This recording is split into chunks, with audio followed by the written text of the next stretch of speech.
জিন হাজির করে নেওয়া হয় সমস্ত তথ্য। আল কোরআনের মাধ্যমে করা হয় চিকিৎসা।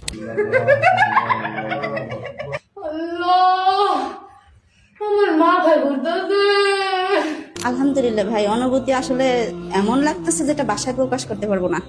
কারণ আমি বিভিন্ন জায়গায় গেছি, 43 জন শেষ করে আপনারা 44 নম্বরে পড়ছেন। আমি অনেক জায়গায় অনেক চিকিৎসা করাইছি, কিন্তু আপনাদের মতো এখানের মতো এত সুন্দর চিকিৎসা আমি কোথাও কখনো পাইনি।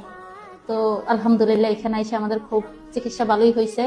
অতঃপর আলহামদুলিল্লাহ রোগীর চিকিৎসা হয়েছে, চিকিৎসা সম্পন্ন হয়েছে, সে এখন পূর্ণ সুস্থ। জিনে ধরা রোগীর চিকিৎসা করা হয়, জাদু নষ্ট করা হয়, বান মেরে রাখলে তা কেটে দেওয়া হয়, ছেলে মেয়ে পড়াশোনায় মনোযোগী না হলে বা মাদ্রাসায় যেতে না চাইলে তাদেরকে তদবির করা হয়। যেসব নারীর সন্তান হচ্ছে না তাদের চিকিৎসা করা হয়, পারিবারিক সমস্যার সমাধান করা হয়, মানসিক রোগীর চিকিৎসা করা হয়, স্বামী স্ত্রীর মধ্যে ঝগড়া সম্পর্কের টানাপোড়েনের জন্য মিল মহব্বতের তদবির করা হয়, বিয়ে বন্ধের সমস্যার সমাধান করা হয়, পরকীয়া থেকে ফেরানোর তদবির করা হয়, ঘুমের মধ্যে ভয়ঙ্কর স্বপ্ন দেখা বা অস্থিরতা দূর করা হয়। যেসব পুরুষ বা নারী দীর্ঘদিন অসুস্থ কিন্তু চিকিৎসার উপকার পাচ্ছেন না তাদের জন্য কুরআনী চিকিৎসা করা হয়। সমস্যা যতই কঠিন হোক না কেন ইনশাআল্লাহ কুরআনী চিকিৎসা সেন্টারে সমাধান সম্ভব। আর এখন আপনার বর্তমান অবস্থা কি আমাদেরকে একটু জানান।